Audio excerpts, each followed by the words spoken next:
Assalamualaikum warahmatullahi wabarakatuh. Sampurasun. Yang saya hormati, saya muliakan dan saya banggakan Dewan Kehormatan DPP PIKI Persatuan Intelijensia Kristen Indonesia, Bapak Hasim Joyo Hadikusumo. Selamat datang Pak di Bandung, tapi ini bukan rumah subsidi Pak, ini rumah mahal Pak. Saya pikir ketua umumnya yang Menteri Perumahan dan Kawasan Pemukiman ingin memperlihatkan rumah subsidi 2045 depan. Dan rumah subsidi ini masih ada satu problem, yaitu gerbang tolnya. Bisa ke Jakarta, tapi nggak bisa ke Cisumdawu. Dan saya sudah menyampaikan ke Dirjen Jasa Marga untuk dipercepat. Saya ucapkan terima kasih kepada ini dulur saya, orang Tasik, jadi jenderal, kemudian jadi wamen. Terima kasih Pak atas kehadirannya mengawal. Saya nggak tahu Bapak ini ngawal Pak Ara apa ngawal Pak Hasim ini.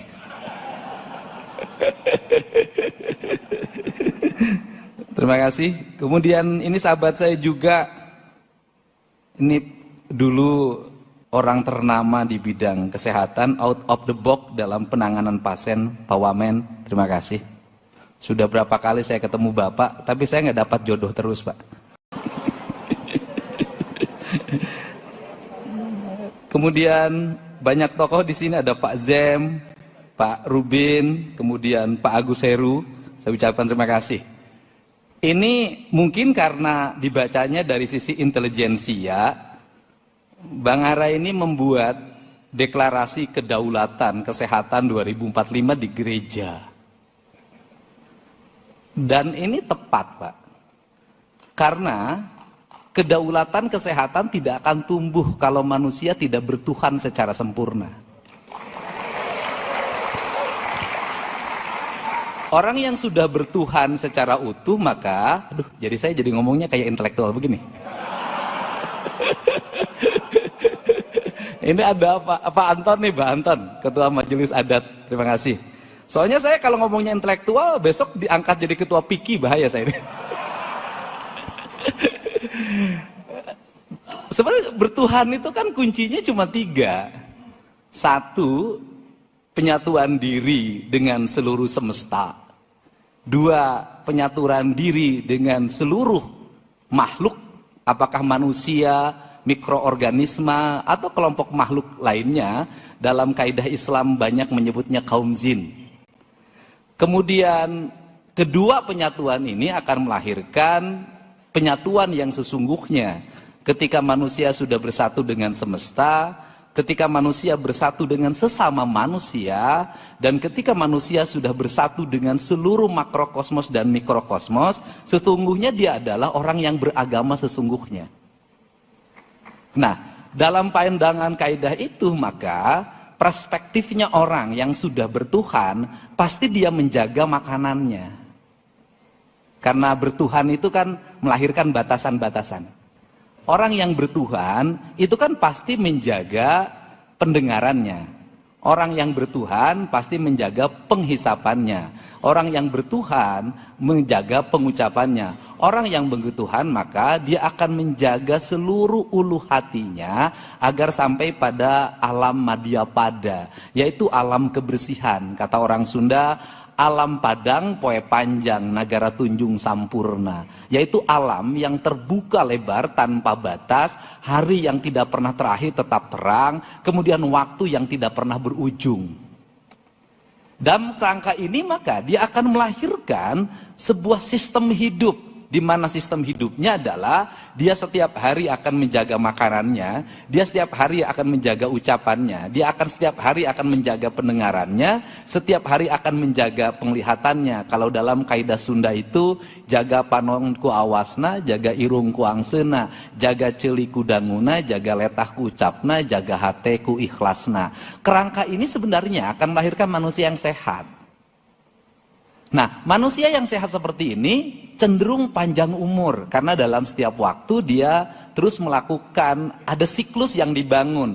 tapa brata, mungkin kalau dalam kaidah saya berpuasa. Nah, berpuasa yang dilakukan orang Bali juga melakukan nyepi. Teman-teman Kristen juga saya lihat puasanya lebih lama. Nah, ini sebenarnya siklus.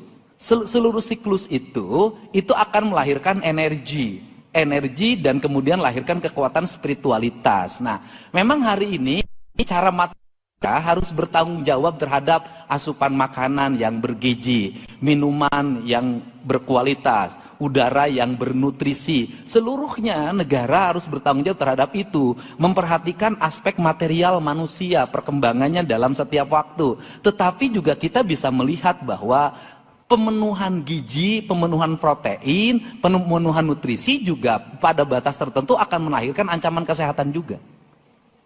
Kan kita bisa hari ini bisa melihat anak-anak usia remaja, usia balita kita dorong ke pemenuhan seluruh nutrisinya. Pemda Jabar hari ini lagi membuat kebijakan di mana dokter yang menangani ibu yang hamil, ketika ibu hamilnya bermasalah, maka dia boleh mengeluarkan sebuah rekomendasi atau catatan kecil untuk dibawa ke toko, untuk dibawa ke minimarket, untuk dibawa kemanapun, untuk mengambil makanan yang harus dikonsumsi selama ibu hamil.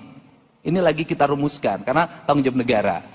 Nah, tetapi di balik itu adalah ketika usia 40 tahun, ketika usia 50 tahun, kan kita sama-sama mengurangi gizi dan nutrisi. Jadi hari ini adalah ada kelompok masyarakat ketika miskin, dia berusaha untuk memenuhi gizi dan nutrisinya. Tetapi ketika kaya, dia berusaha untuk mengurangi asupan gizi dan nutrisinya. Ya tepuk tangan, memang itu fakta. Ibu-ibu demi tetap dicintai suaminya bersedia diet. Ibu-ibu yang ingin dicintai suaminya, kalorinya ingin dibakar. Senam. Dengan senam, dengan diet, maka suaminya jarang ketemu. Suaminya sibuk, pulang ke rumah, istrinya lagi senam, lagi nge-gym, lagi ke salon. Akhirnya akibat serang bertemu itu tetap aja suaminya sama yang lain. Bayangin loh. Itu kan fakta kelas menengah. Loh kenapa Kang Deddy tahu? Saya kan pelatih. Kalau Pak Hasim orang baik 100% tulen.